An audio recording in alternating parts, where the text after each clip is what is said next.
Bloomberg Audio Studios. Podcasts, radio, news.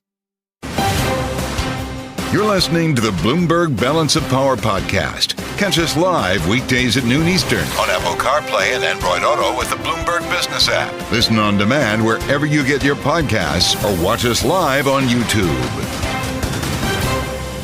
The political ramifications of the economic data here are huge. Just ask Kamala Harris if they think they can put a bow on this whole inflation story by the time we're walking into the election in November. In the wake of Labor Day, it would be a huge deal.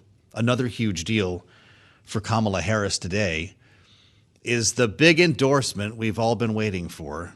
I guess the transformation is complete, as I said earlier. The Obamas, not surprisingly, are on board. They rolled it out in a video, and it's not a big, movie trailer style thing, or even Barack Obama sitting there with Michelle Obama explaining the decision. It's a phone call. They got the cameras out to take the phone call from the Obamas.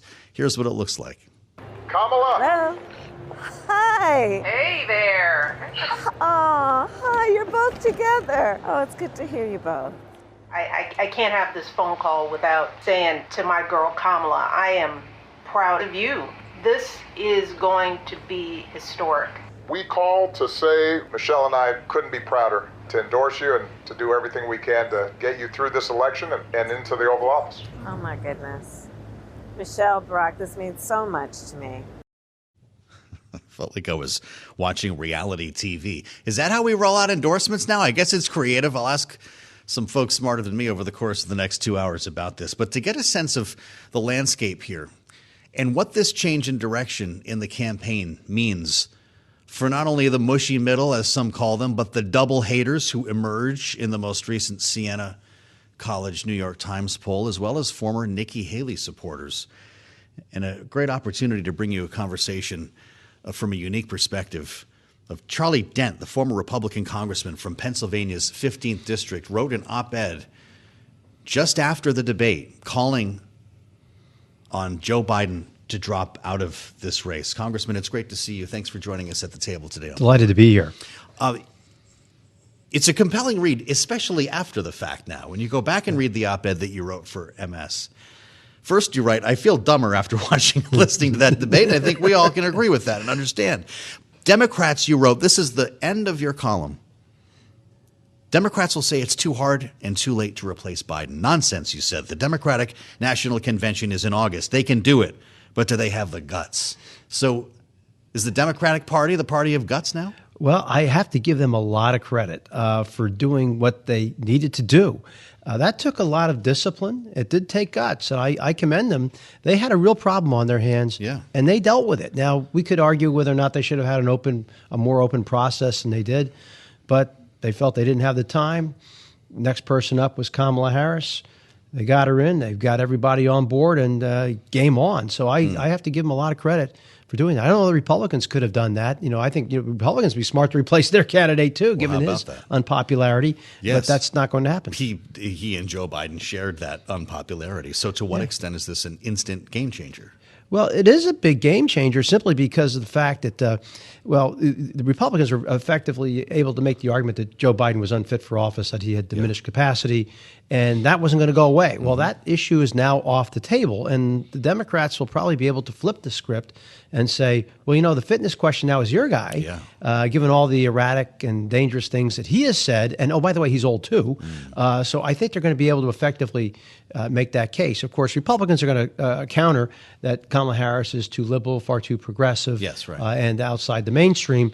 But it's a different. The race has been reset, and it's more of a binary choice now than it was prior to Biden's departure. We were seeing in states like yours 20+% protest vote for Donald Trump in the form of a Nikki Haley vote, even though she had left the race.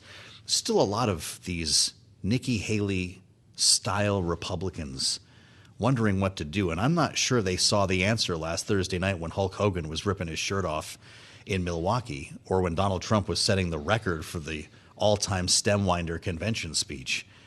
How does Kamala Harris reach them? Well, she has an opportunity.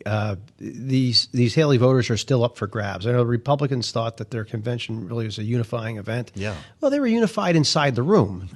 in Yes. the room, yes, but outside the room, I'm sure that's what they meant. Yeah, these folks, there are still these. I was one of those Nikki Haley voters in Pennsylvania. About 20% of Republicans voted for Nikki Haley in a closed primary state. Yeah. And those voters are still up for grabs. I think so. In many ways, I think Harris has an opportunity if she can moderate on some positions, say like trade and tariffs and maybe some other areas. She might have an opportunity to get those voters. But those folks are still up for grabs. Some of them are going to go with Trump. Haley has endorsed Trump. She wants to keep her options open for a future election. Right. But that doesn't mean her voters are necessarily following her. Some of them will. Well, that's really important. I mean, that's could decide this race. When you say to moderate on things like tariffs, does Kamala Harris need to say we're the free market party now? The Republican Party is now the isolationist tariff party.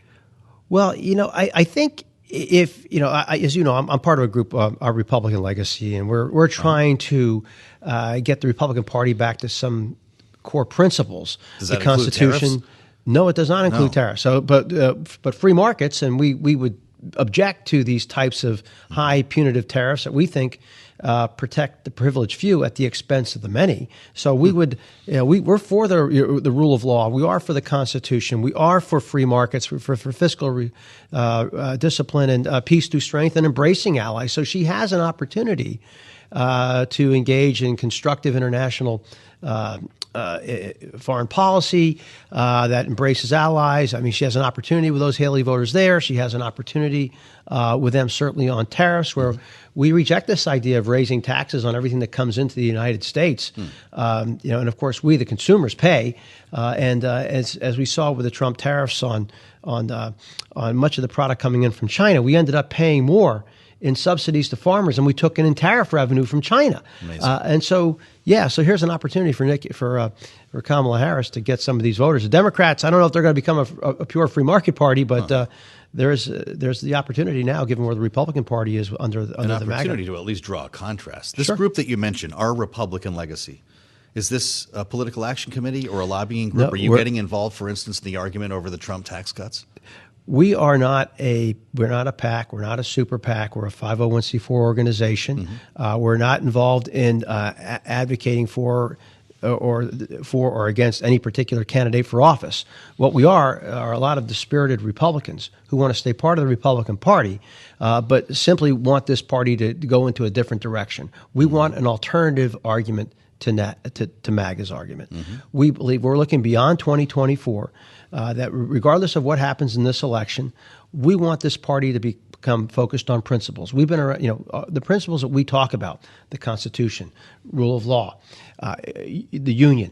We talk about free markets, peace through strength, fiscal responsibility. These are principles that have sustained the party for 170 years. The MAGA argument, they really don't have core principles, and many of the principles I've just outlined are inconsistent or incompatible with what MAGA is talking about on free markets, on peace through strength. We are in a very different place. And so what we want to do is create this argument. For far too long, there has been one side arguing, the MAGA argument, and there's been silence on the other end. And so we want to provide a different voice. We recognize we are in the minority right now, but we represent a significant number of Republicans who want a different direction for the party and for this country. Really fascinating. And you've got some very recognizable bold faces on board with that group now. There was a conventional wisdom that MAGA would last as long as Donald Trump, that no one could replace the maestro here, and that whether it was one or two terms, that would kind of be the extent of the movement. And by the way, I kept hearing that in Milwaukee, not a party, a movement when it came to MAGA. With that said, now we have J.D. Vance on board, and I also heard in Milwaukee that he's the heir apparent, that this is 2028, that MAGA will live past Donald Trump. What do you say to that? Well, it's clear that J.D. Vance was selected as almost a legacy pick for Donald Trump. J.D. Vance... And to target districts like your old district in Pennsylvania. Yeah, although he'll have a tough time in mind. It's a swing district. And but look, J.D. Vance was selected because he can better articulate the MAGA agenda than, frankly, Donald Trump can. That's what he's doing. And what we're doing is that is a movement. But what we are trying to do also is create a movement of Republicans who want something better. You mentioned some of our leaders, Jack Danforth, Alan Simpson, Bill Cohen, and many others who want to talk about this. We want to engage in this debate with the MAGA crowd. We think we're on the right track. J.D. Vance, he's basically chair of the Russia Appeasement Ukraine Surrender Caucus. That's not where we are as an organization. We believe in these allies. We believe in pushing back against autocrats. We think that Russian aggression is out of bounds and must be resisted. We don't want Putin to win, unlike Vance. And so this is where I think we can draw some really hard contrasts that speak to the Republican Party I know of Dwight Eisenhower and Ronald Reagan and the Bushes and many, many others. And so that's where we want to go. We recognize the party's not going back to where it was, but we wanted to go to a better place, and we're ready to engage whatever MAGA is going to look like after Trump is off the stage. Well, I'm really glad you could come talk to us about it. Charlie Dent, former Republican congressman from Pennsylvania. The group, Our Republican Legacy. It's great to see you. Thank you, sir. I'm Joe Mathieu. This is Bloomberg. You're listening to the Bloomberg Balance of Power podcast. Catch us live weekdays at noon Eastern on Apple CarPlay and Android Auto with the Bloomberg Business app. You can also listen live on Amazon Alexa from our flagship New York station. Just say, Alexa, play Bloomberg 1130. Nice Friday here in Washington. They're all gone. It's happened again. The lawmakers have left us for a 6-week tour into the end of summer. So you can park anywhere, get the table at the restaurant, whatever. Run down the middle of the National Mall. If you're actually coming on a tourist trip here, you'll be awfully happy. The weather's beautiful as we try to figure out what's going to happen when they all come back and what will happen in Chicago before that even takes place. The Democratic National Convention gets underway in just a few weeks, and before that is a virtual nominating event that's going to make this official, it seems, for Kamala Harris. The question is who will join her, and we're going to be talking much more about the Veep stakes as we make our way through the following days here. But as we prepare to assemble our panel, Kamala Harris gets a phone call. I do get a kick out of this. Everyone's been waiting around to find out when the last big endorsement is going to drop, knowing that Barack Obama has been on the phone with Kamala Harris repeatedly since Joe Biden dropped out of the race. But, we got to spread this out. You got to use the news cycle a little bit. It's not hard to get. It's just everyone gets their own day, right? So the phone rings. The vice president answers. And who is it? Roll the tape. Kamala! Hello. Hi. Hey there. Oh, hi. You're both together. It's the Oh, it's good Obamas. to hear you both. I can't have this phone call without saying to my girl Kamala, I am proud of you. This is going to be historic. We called to say Michelle and I couldn't be prouder to endorse you and to do everything we can to get you through this election and into the Oval Office. Oh, my goodness. Michelle, Brock, this means so much to me. She's, of course, not surprised any more than we are. Let's assemble the panel. Jeanne, Zaino, and Rick Davis with us. They've been following every beat of this story. Bloomberg Politics contributors, of course. Jeanne at Iona University, political science professor, as well, senior democracy fellow with the Center for the Study of the Presidency and Congress. Rick Davis, partner at Stone Court Capital, the smartest pair in the business. Great to see you both. Jeanne, is this a little bit too much for you? Or, is this fun to watch? Everyone's saying, can't believe he's calling. How did we land the Obamas? But it is important for her to get this done, right? Important for her to get that. I felt actually a little badly for her watching that. I hate B-roll. And of course, she knew, to your point, that was coming. And it's hard to look natural when you're doing something like that. So she did pretty well. It was expected. There'd been some consternation that the Obamas, particularly Barack Obama, had been a little bit slow on doing this, but I think he didn't want to get ahead of the party and make it look like a coronation. And so here we have what we knew was going to happen. I would say one important thing, it was not just Barack, it was Michelle as well. And I think that speaks volumes to the fact they are both going to be on the campaign trail.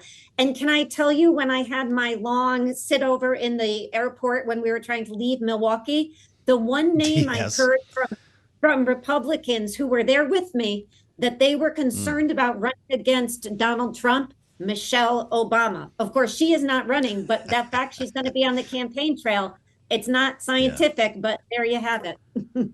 Isn't that something? Rick, just think of these Republicans stuck in an airport gate with Jeanne Zaino sharing strategy ideas. Is this important? And I ask you this, Rick Davis, your candidate ran against Barack Obama. Are Barack and Michelle Obama still the kryptonite they were on the campaign trail? I think they serve a useful purpose. They're not the kryptonite they used to be, but they're still, Democratic Party royalty. Not exactly sure how they appeal to swing voters. They haven't been on a ballot in a long time. People tend to forget. But also, the longer you're out of office, the more popular you are. So certainly the barnacles that he might have had on right after he left office aren't there now. So, I actually thought it was a pretty inventive way to do this. Obviously, it was finely tuned and orchestrated. There was nothing spontaneous about it. They captured the best audio I've heard in a commercial in a long time. And so, job done, right? I mean, this is sort of the last tumbler to fall before she announces the big pick and on to the convention. So I really feel like actually what I expected to be a hot mess for Democrats who aren't typically this well organized, this thing has gone really swimmingly for her. And if they can keep it up through the convention, she's off to a great start. Wow, that's Rick Davis talking Democrats. Were you convinced by this, Jeanne? We don't see them. We just hear the voices. Clearly, it was staged. I like to think they told her who was calling. Did it work for you? It did. I mean, it's really, really tough to make these things look spontaneous. I thought it was fine. I would have preferred, of course, them coming and doing something in person. I understand time-wise that is not a reality, but I think it also gives Democrats something to wait for. Imagine if in Chicago that, she is introduced by Barack, Michelle, Joe, and Jill. There you go. I mean, that would be exciting for Democrats. So maybe we have to hold off for that. But, I thought all in all, it worked fine. I didn't have any complaints about it. And I think to Rick's point, this has all gone a lot better than I imagined it could have or would have, with the exception of the slow sort of eking out of the advertising, which is coming now. So that's a good sign. So you're predicting the Democratic Avengers at the convention in Chicago. We've got our first big poll here. It's a national poll. At least that I'll start with, Rick. Siena College, New York Times. We talk about this one a lot here, and it was taken after the president stepped aside. Kind of interesting to see this. Overall, Donald Trump leads Kamala Harris 48% to 47%. She's narrowed this to just 1 point. Is it too early, considering all the noise in the race right now, to get an accurate read, or does this mean something? Yes, my first caveat is, I hate national polls, and I hate them even more in the summer. So that being said, it is an interesting poll. In fact, Kamala Harris is up when you build in the five-way ballot. And it's pretty clear that one of the things you can draw from this is that Kennedy's candidacy potentially now takes up way more from Trump than it does from Harris, which is a new development. The other thing I found in this poll, which was shocking to me, is that the mood of the country has improved dramatically since the Republican convention. I don't know what they did there, but the right track is up 27 points. I mean, that is phenomenal. So that boat lifts the Biden administration, which lifts Harris. So I think that she's getting a lot of acceleration in her numbers. Her fave-unfave is way up. She's much more popular now than she was before the anointment. And I don't know. It looks like a completely different campaign to me. And I suspect we'll see more and more of this kind of polling as people's opinions start to gel.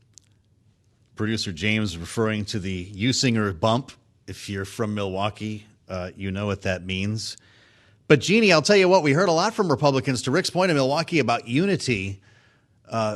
Did they, in fact, unify the Democratic Party? I think Joe Biden getting out did that. And of course, there's nothing that gets Democrats going like a unified party behind Donald Trump. That said, I don't see this as a new race in particular. What shocked me about this is we are, to a certain extent, right back where we were before Joe Biden's implosion in the debate. Kamala Harris and Donald Trump in a dead heat. Looking at the margin of error, you can't say she's up or down. To Rick's point, this is a national poll. But here's the problem for Democrats. Democrats cannot be tied or lose in the popular vote and win the Electoral College. Only Republicans can at this point. So this, to me, is a warning sign to Democrats. Yes, you are back where you were. You have a candidate who is not in his 80s, and that has had this rally around the candidate effect. But the reality is the issues that were pinned on Joe Biden, except for age, are still there. And you still have a very, very narrow window here. And so I think what this says is Democrats and Kamala Harris have a lot of work to do. She's got to define herself before the Republicans. I mean, they are out there defining her. She's trying to do the same. If they define her as liberal, that is a big, big problem for her to win in these swing states, particularly in those all-important Rust Belt states. So I thought this was better than when Joe Biden was in a few weeks ago, but it's right back where Democrats were when they were concerned before his debate. Interesting. Well, I'll tell you what, to Rick's point, though, I guess the rising tide lifting all boats here. Remember the double haters? We talked with Don Levy at Siena about the double haters and with Rick and Jeanne a lot. The number of voters who dislike both candidates in this poll plunging to 8%. That is down from 20% so far this year.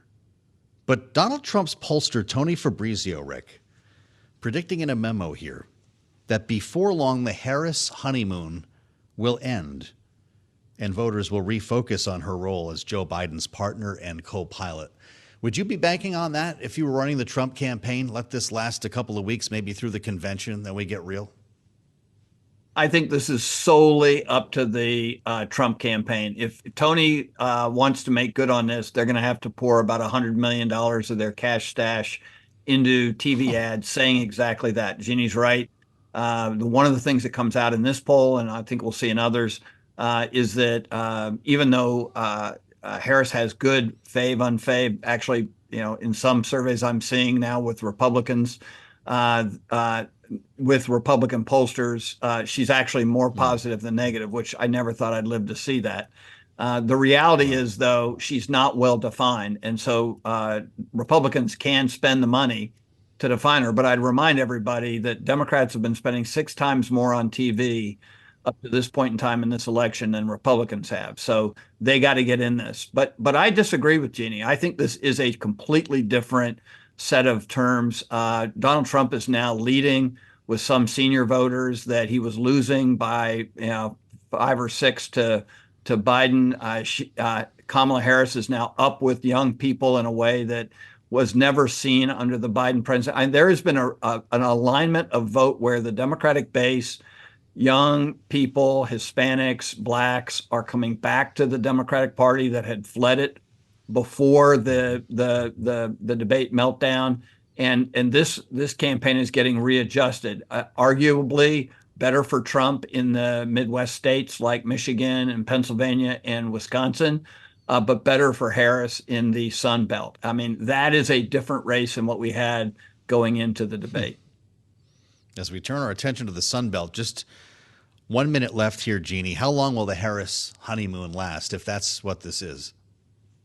I don't think it's going to last long. And the reality is there are more younger and people of color voters in those Sunbelt states. She can eke some of those over, but it doesn't change the fact that Democrats need to not do worse than Clinton and Biden did with non-college white voters in those Rust Belt states. And that's the reality of this campaign. And that's what I mean when it hasn't changed. She is still going to have to win those Rust Belt states, all things considered.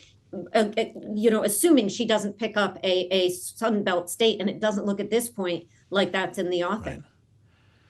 Great conversation with our panel. That's Jeanne, Zaino, and Rick Davis, of course, our signature panel on Balance of Power. They'll be back in hour 2 after we dig into some swing state data as well. Spencer Kimball from Emerson College Polling Center will join us as we welcome our global television audience to the conversation. I told you we had a lot to talk about today.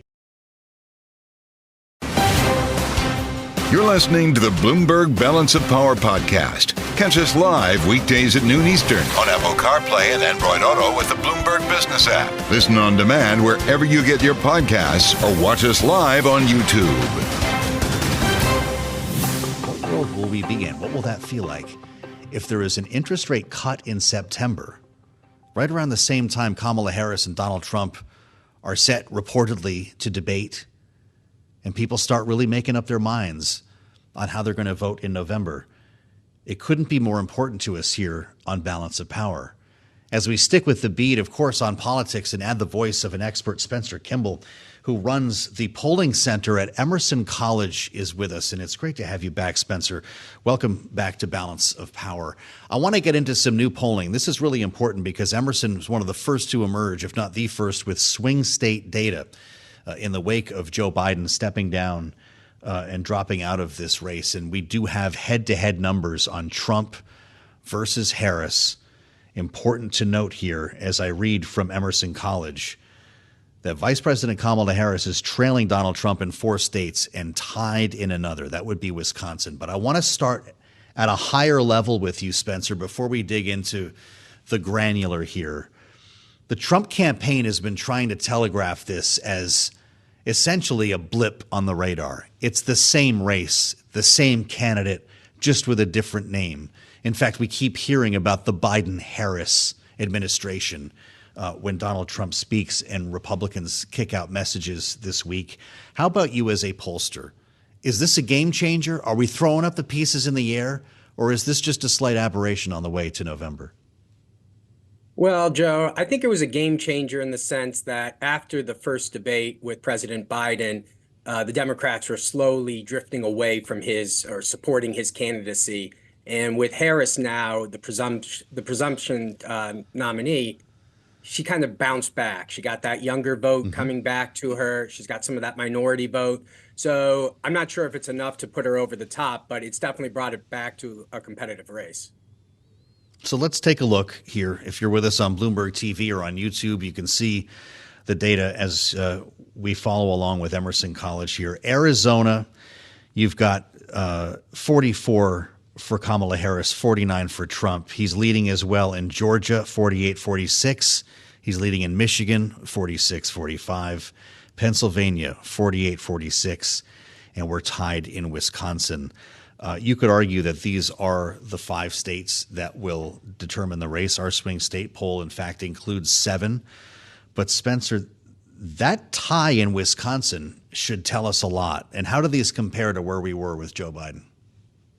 Well, it's interesting. Out in the Midwest, you're watching Harris competing much stronger than where Biden ended up last week after the debate.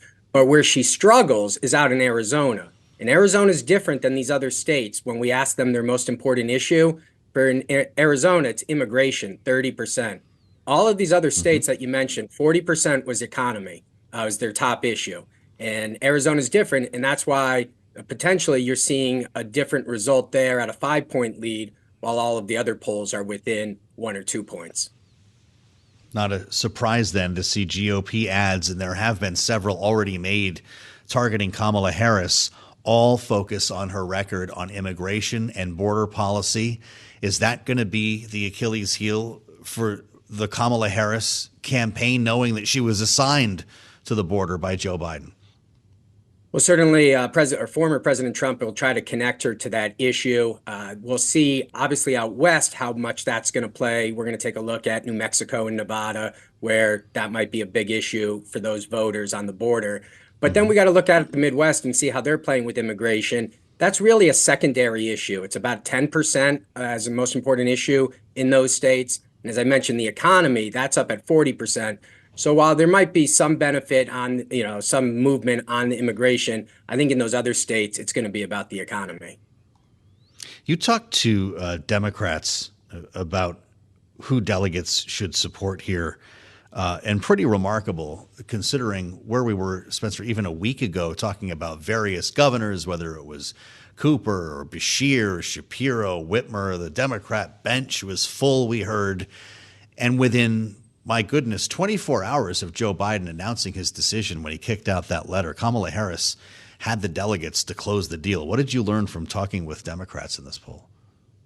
Well, generally speaking, they're rallying around Harris. As you notice, about 80% in each state would like Harris to be the nominee. And so that, I think, has a lot to do with some fallout from President Biden's debate performance, where Democrats were really concerned about not being able to beat Donald Trump. They see in Vice President Harris a potential candidate who will be more competitive. And that's what we're seeing in the numbers. Let's play the Veep stakes here. You asked voters about her selection of a running mate, Spencer. What'd you learn? Well, each state has their favorite son or daughter. We can go up to Michigan and they want their governor, Gretchen Whitmer. If we go out to Arizona, they want their senator, Mark Kelly. Georgia, Wisconsin, they're not quite sure. They kind of jump around between Pete Buttigieg and Bernie Sanders. But probably the strongest candidate out there is Josh Shapiro, the governor of Pennsylvania. Very popular in his home state. And Pennsylvania has the most electoral votes up for grabs. Well, yeah, you just among Democratic voters overall, Shapiro gets 57%. Next in line, Mark Kelly at 42%. Is it because Democrats believe Shapiro can carry Pennsylvania for Kamala Harris? Well, I'm not sure if that's what's driving Shapiro's support, but I do notice is that he's got a lot of support amongst younger voters. And we don't really see that with any other Democratic candidate except for Bernie Sanders. So it would be interesting if he could kind of carry that baton of the youth vote that Bernie Sanders has been carrying for about 8 years. Well, it's interesting, too, to see Arizona Senator Mark Kelly, 42% prefer their senator. Maybe that shouldn't be a surprise. But I wonder your thoughts on the Sun Belt versus the Rust Belt. Our Republican analyst Rick Davis was talking about this a bit earlier, that we spent so much time talking about the blue wall, that it was Pennsylvania, Michigan, and Wisconsin. And Kamala Harris may be opening a new path in the Sun Belt states. Do you agree? Not right now. Look at Arizona. That's a big 5 points right there that she has to make up. And the top issue there is not something that is her strength. Maybe on the economy, as you were mentioning earlier, it seems to be rebounding. The markets are doing better. That might be, Bidenomics might be a campaign theme more than the immigration. So it's going to be interesting in the Sun Belt. North Carolina was a state that we kind of moved off of the swing states. We'll see if she can bring it back in. About, a fifth of the population there is African American. So that might give her a bounce in North Carolina. But I think giving up that blue wall, that's a big path for the Democratic success. And I would be very hesitant to do that.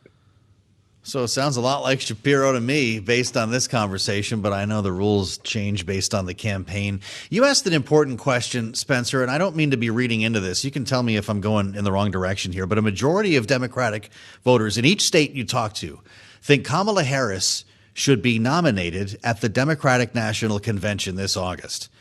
Does that imply that they do not want her to be nominated in this virtual call about a week from now? I'm not sure about that. I think the virtual call is kind of going under the radar. That has to deal with the Ohio ballot access issue. Yes. It's going to have to obviously deal with potentially her running mate if that call has to go forward. It's a little gray about, the necessity of that call. But regarding the convention, I don't think that they would mix it up. I think they're looking for a new horse, and they were concerned that the president wasn't going to be able to win. And that's why we're seeing this. As we spend time with Spencer Kimball from Emerson College polling out with some of the first swing state data we're seeing since Joe Biden dropped out of the race. We're waiting for a debate, Spencer. I bet you are too. And it's interesting because we don't know if we're going to have one now. Kamala Harris tweeting last night, what happened anytime, any place? Because Donald Trump, I guess, doesn't like the venue or the network here that we were looking at for the next one. Trump spokesman Steve Chung says debate plans, quote, cannot be finalized until Democrats formally decide on their nominee. Based on your experience, do you think Trump's trying to get out of this? And will that have a bearing on polling and the final result in November? Voters want to see these two on stage together, right? I would think so. I'm hoping that there'll be a debate. Obviously, the last debate had tremendous impact on this race, and so we'll see what the next debate might have. But with that said, voters are going to kind of come back in after Labor Day and focus in. And we've seen this previous years. If you remember, 16 years ago, John McCain was up 2 points after his convention and ends up losing to Obama by 7 or 8. So we see these swings in the polls when different things occur. This is a big shakeup, and I think it's going to take a few weeks for things to settle down. Interesting to see no Trump convention bump. Is that fair to say? Yeah, I would say that Trump kind of got his bump the previous week on the attempted assassination. Yeah, right. You saw it in the polls. He was up 6 points nationally. We haven't seen a Republican up that much since George Bush in 88. So that was that was a big bump. He seems, with Biden dropping out on Sunday, that seems to have taken away that momentum, if there was momentum with the J.D. Vance pick. And then now we're going to talk about the Democrats. Well, I'm glad you could join, as always, Spencer Kimball with the breakdown on new numbers from Emerson College polling, where he is the director. We'll play it to the panel next. Rick Davis, by the way, says they lost by 6, but who's counting? This is Bloomberg. You're listening to the Bloomberg Balance of Power podcast. Catch us live weekdays at noon Eastern on Apple CarPlay and Android Auto with the Bloomberg Business app. You can also listen live on Amazon Alexa from our flagship New York station. Just say, Alexa, play Bloomberg 1130. Thanks for joining us on the Friday edition. I'm Joe Mathieu in Washington, where yesterday it was all about Benjamin Netanyahu here, meeting with the President of the United States. We talked about it at length. We brought you in the Oval Office for the pool spray, as they call it, as these two sat down, not agreeing on everything these days, certainly when it comes to a ceasefire. But there was another meeting that Benjamin Netanyahu held yesterday, and that was with the Vice President, Kamala Harris. Now, of course, suddenly at the top of the ticket, she gets her own sit-down, her own one-on-one with Benjamin Netanyahu, having an opportunity to delve into foreign policy. And unlike the president, this is really interesting, Kamala Harris spoke to the press after her meeting. We did not hear from Joe Biden following his. Here's a bit of what she said. It is time for this war to end, and end in a way where Israel is secure, all the hostages are released, the suffering of Palestinians in Gaza ends, and the Palestinian people can exercise their right to freedom, dignity, and self-determination. We assemble our panel for their take on this moment in the campaign. Jeanne, Zaino, and Rick Davis are with us. Of course, Bloomberg Politics contributors, our signature panel. And a really interesting take earlier today in Politico, Jeanne, that in fact, Kamala Harris is saying all of the same things, essentially, almost word for word, as Joe Biden.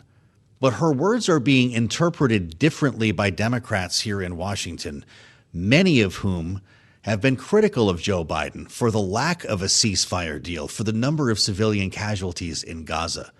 How does she leverage this moment for her campaign? Yeah, I mean, I agree with that assessment. I think for many Democrats, we all know this has been such a divisive issue. And yesterday's speech, if you will, by Kamala Harris was so important because it's the first time we've heard her speak out in her own voice, not just as an emissary of Joe Biden on a foreign policy issue. And what struck me was how similar it was in substance to the Biden campaign, or the Biden administration, rather, but how her words were being interpreted differently, in part because her rhetoric is a bit different. She was, it was noticeable, for instance, that she took the time to carefully read out the names of each of those American hostages held by Hamas. She talked about the fact that Israel has a right to defend itself. And then she also walked this line of saying that she understands and is sensitive to the amount of civilian casualties and devastation in the Gaza Strip. So from that perspective, the rhetoric was a little bit sharper, if you will, than Joe Biden's has ever been, but the substance was the same. And I think this is something that is going to be left unresolved for Democrats. You know, that's the first time. And in my mind, she's walking a very similar line to the Biden administration. Let's get a deal done. But there's not really a different path forward to doing that, if you will. This is interesting to me, Rick. I wonder your thoughts as we hear from a former staffer to two members of the squad, Rashida Tlaib and Cori Bush. This is Abbas Alaway writing, Harris conveyed more sympathy for the plight of civilians in Gaza than President Biden did at any point. Abbas is the person who led the uncommitted movement in Michigan, Rick. Kamala Harris really isn't saying much different from Joe Biden in this case, is she? No, this is just situational politics. They needed a scalp because they had been losing within their own caucus, the Democrats, on this issue. The far left, disagreed with the vast majority of Democrats. So they had to be mad at Biden. Biden was just as empathetic for the plight of civilians and Palestinians as anybody else in the party was going to be, but that wasn't going to be good enough for the left flank of his party. And so they took it out on him. And it created a weakness at a time when he was trying to consolidate the party. So they did some pretty good damage to Joe Biden at the time. Now, he's gone. Long live the king. Kamala Harris has done a much better job than anybody expected her to consolidate the Democratic Party in less than a week. And they are attributing the exact same statement she's making that Biden made to being a new look. And frankly, an amazing opportunity for her to seem like she's different than Joe Biden, which is a positive politically, without actually taking any risk to do it. Well, I suspect she'll seem pretty different than Donald Trump on this issue if they get on a debate stage, Jeanne. And I'd like to hear your thoughts from both of you on this. I thought we had a debate. Everybody was a tough guy a minute ago. The Trump campaign now refusing to debate with Kamala Harris because she's not officially the nominee. Trump spokesman Stephen Chung issuing a statement here that plans cannot be finalized, quote, until Democrats formally decide on their nominee, knowing, of course, that, well, the debate was set for September. Nominating process happens in August. Harris posting on X in response, what happened at any time, any place? Jeanne, will there be one? Let us hope. I am hoping there will be. It's fascinating because Donald Trump was willing to debate Joe Biden when he wasn't nothing more than she is the presumptive nominee. And so you see Kamala Harris there showing a little bit of bravado. What happened to anywhere, anytime, any place. I suspect it depends in part on where we are poll-wise and everything else, whether this goes forward, and what the rules of something like this look like. I've heard from people on the Democrat side who say that they don't know if this is something that Kamala Harris should do, but I am sure hoping that she does. And I think looking at the last debate, it can change a lot in these races. So we do have Americans really deserve to hear from both of them together. What do you think about this one, Rick? Who has more to lose? Will there be a debate? Well, I didn't think Joe Biden should debate Donald Trump, which turned out to be a disaster. And I got to tell you, I think they are high-fiving each other down in Mar-a-Lago. I mean, Susie Wiles has to be thrilled with that statement because the last thing they want to do is put Donald Trump on a stage with Kamala Harris. He is not a good debater. He's lost virtually every debate he's ever had. He would have lost the debate with Joe Biden had he not had a complete collapse by Joe Biden. It was a horrible debate for him. And once you see through the smoke, you realize this is not the way they want to conduct their campaign. They want to keep the attention on Kamala Harris, and they're going to do it through TV and radio and social media. And they don't need to risk getting on a stage with her. And so they'll find all kinds of different ways to avoid it. But my bet is they avoid it to the end. Well, pretty remarkable when you consider the money that's already being spent in the ad wars here. MAGA PAC, the main PAC supporting Trump, adding $32 million in ads, attacking Kamala Harris through Labor Day. Jeanne, Future Forward, the big Dem PAC backing Harris, is going to spend $50 million on advertising in 6 states over the next 3 weeks. This gets back to what we were talking about yesterday. This is the race to identify Kamala Harris. Who's going to win it? Yeah, the race to define Kamala Harris. And it is anybody's game right now. It is a jump ball, and Democrats really have to catch up on this. There is a great YouGov poll which shows the fact that voters see her policy-wise as similar to Joe Biden, and that is liberal, and that is going to be a problem for her in those key Rust Belt states that you were just talking about. So she really needs to define herself, and we're hearing that, but we need to hear more of that. You're listening to the Bloomberg Balance of Power podcast. Catch us live weekdays at noon Eastern on Apple CarPlay and Android Auto with the Bloomberg Business app. Listen on demand wherever you get your podcasts or watch us live on YouTube. Welcome to the Friday edition of Balance of Power here on Bloomberg TV and radio. We're live from Washington, D.C. with our eyes on the campaign trail and today's economic data, as we have been discussing both over the course of 2 hours here. A major moment, we can all agree, an historic moment in American politics here. It's also an historic moment for the media business, with hundreds of millions of dollars already spent on ads, more reserved on ads, and even more will be spent in the late fall as we make our way to November, with the news media struggling to cover this the right way, having gone through this before with a Donald Trump and a female Democratic presidential candidate. We've talked a lot about the rhetoric at play here and the challenges facing a news media tasked with live fact checking and, of course, bearing out the truth here from both campaigns. We're joined by Jeanne Hall, back with us on Bloomberg, American University professor of journalism and media studies and author of the book Politics in the Media, Intersections and New Directions. Jeanne, welcome back. It looks like a new direction for us here, but it also feels back to the future in a way, as we're reminded of some of the rhetoric that Donald Trump has been using on the campaign trail, referring to Kamala Harris as dumb as a rock, as a radical, wants to be the president for savage criminals and illegal aliens. To what extent is this going to resonate with voters, having already heard some of this stuff before, and how should the news media be covering it?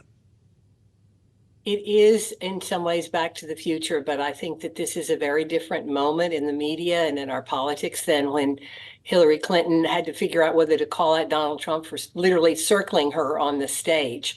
Kamala Harris is clearly moving to define herself and outrank and outrace Donald Trump and trying to tie her to the policies of the Biden-Harris administration.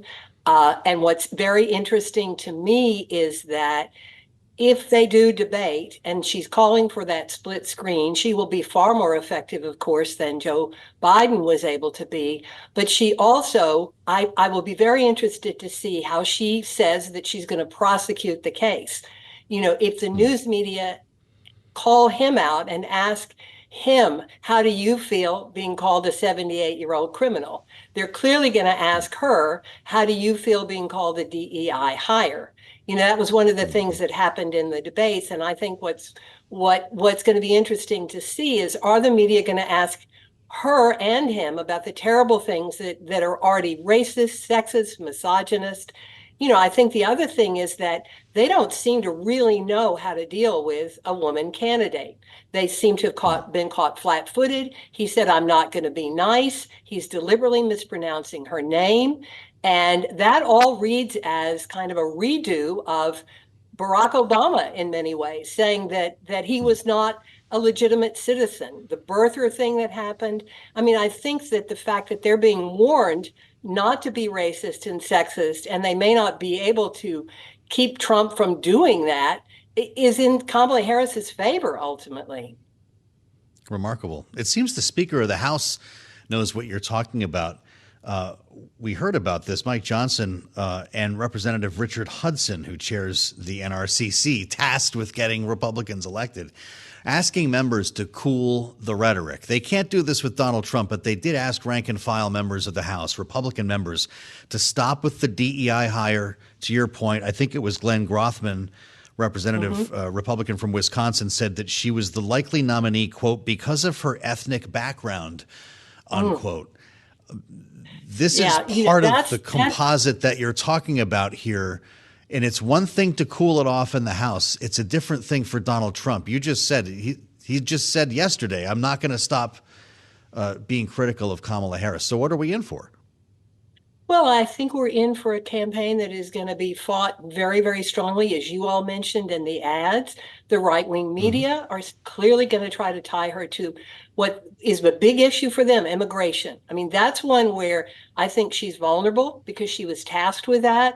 And she's, they're going to make the point that a bipartisan bill didn't pass because of Donald Trump, but she's going to be smeared in the right-wing media. Fox News is going to go after her. Trump is going to go after her. But what she has in her favor, I believe, is that the policies that have been enacted, the overturn of Roe v. Wade, the Supreme Court, policies that they can frame as anti-women of color. I think she's already benefiting also from all the memes and the social media. You can't buy that. That is organic. Young people saying, this is exciting. She's going to have to win over people beyond young people, but she's clearly already moving ahead among voters on the Democratic side. And, there are a lot of women over 50 who are a huge component. They aren't talked about as much, but there are a lot of women who don't like seeing another woman derided that way. Forget whether it's racist or misogynist or both. I mean, I think they got a real problem if they try to link her that way. And I think, as I've said, it's going to be out there, whether it's stated explicitly or whether it's under the radar. And she has an opportunity to reframe that just by saying, this is what I've done. This is who I've been. Well, sure. It goes both ways, of course. You may not find an equivalency here, but what do you make of the whole weird talk of the Democrats describing Republicans? It got to the point now where ABC News even wrote this up. Democrats' new line of attack on Republicans. You're being weird. This goes back to something that Kamala Harris said back in 2016, if Trump had followed her around the stage, something that you brought up earlier. But we're getting now Governor Tim Walz of Minnesota, supposedly on the short list for vice president, saying this on MSNBC on Tuesday. These are weird people on the other side. They want to take books away, be in your exam room. These are weird ideas. Is weird the new deplorable? Oh, that's a very good point. I hope everybody knows you're referring to Hillary Clinton's remarks about a basket full of deplorables that she said. Yeah. I think that personally, I think going after anybody who's a voter who is on any side and calling them weird is not exactly the way to win. You can say they have weird ideas. Unfortunately for the Republicans, J.D. Vance has been called out and video has been shown where he talks about women, the phrase, childless cat ladies. I think that some of that is going to be talked about as being weird, but I do see an equivalency. I mean, I don't think you should be demonizing any voter if you want to get elected. I think what Democrats have been hoping for is somebody who could talk about what they've done and also take the fight to Donald Trump. I mean, that is what I think she is highly capable of doing. Well, just like that, our crack team of producers has brought us a piece of tape to show what we're talking about and a couple of voices we're going to hear. Let's listen. Donald seems to be drifting away from his own nominee because he's had so many weird views that he's expressed. I see Donald Trump talking about the wonderful Hannibal Lecter or whatever weird thing he's on tonight. That needs to end. What was weird was him joking about racism today and then talking about Diet Mountain Dew. Who drinks Diet Mountain Dew? There you have Governors Pritzker and Walz talking there earlier. Look, I realize this is part of the game here, Jane. Obviously, you need a thick skin to be in politics. But do Democrats, does Kamala Harris need to call off the dogs the way Speaker Johnson did on the House? Wow, that's such an interesting question. I personally, I come from a part of the state where there are a lot of Republican voters. I'm not sure. I think you can go after J.D. Vance, just as J.D. Vance is going to go after Kamala Harris. I mean, people use their vice presidents as attack dogs. I hate to use that phrase, but I'm conservative on this. I think talk about what J.D. Vance said, talk about the policies, take the stance that Trump wants to take women back and people of color back. But I think it's early to say, but to call any voter weird, in my mind, you can say J.D. Vance is weird or J.D. Vance's ideas are weird. That's going to resonate because he's got a trail of video that is very odd in terms of women and children. It's just true. Well, if you were watching, the Milwaukee convention on that Thursday night to see Hulk Hogan ripping his shirt off and the whole experience, you might have different ideas about who they were trying to reach and what exactly the message was in prime time there, Jane. I have to ask you, and weigh in on it if you want in our last couple of minutes, but if we'd known about this, Kamala Harris, top of the ticket, before Donald Trump chose J.D. Vance, would he have gone with a different running mate? Ooh, man, you're asking such good questions, in my opinion. I don't know. I think he went for somebody that he thought, would be a red meat person. I don't know if they would have made a different choice. They could have gotten Nikki Haley to run. They might have had a stronger ticket. Nikki Haley, Tim Scott. I just wonder if they had gone in a direction other than another white man. Imagine the debate between Kamala Harris and Elise Stefanik or whomever Kamala Harris's running mate would be. Something to consider, isn't it? Well, it is. We're into a whole gender thing. I mean, Hulk Hogan's, as the definition of men in this country, that's an argument that's very, very interesting in terms of gender and media. She's organizing white people, men for Kamala. I mean, they are very candidly going for a broader audience than might be perceived as being the narrow appeal that the Republicans are going to try to say she has. Mm-hmm. We started this with a conversation about media coverage. How important is it for these two to debate, Jane? Because it looks like we're dancing around this idea now. Kamala Harris is saying, what happened to anytime, anywhere? Donald Trump says we need an official nominee. This isn't going to happen, is it? Well, I don't know. I'm not sure what I would advise. I mean, I think Kamala Harris is smart enough to know the traps for a woman. Women still have traps if they're too strident, if their voice is wrong. I mean, Hillary Clinton endured an awful lot of this. So, I think it would be to her advantage to be able to talk about what her administration has done. I don't see any advantage to his doing it other than, I cannot imagine how anybody advising him would. He managed to hold it together in an hour and a half with Joe Biden. I mean, he has a record of going off the rails, particularly around women. I would not advise him to debate with her. Maybe she can debate an empty chair. Maybe they'll figure out some way that they can talk about how he isn't willing to debate her. That's 2 this hour. Rick Davis said the same thing. Jane, it's great to have you back. We appreciate it, as always. Jane Hall at American University. The book is Politics in the Media, Intersections and New Directions. And boy, we are taking a new direction here, it seems. Thanks for listening to the Balance of Power podcast. Make sure to subscribe if you haven't already at Apple, Spotify, or wherever you get your podcasts. And you can find us live every weekday from Washington, D.C. at noontime Eastern at Bloomberg.com.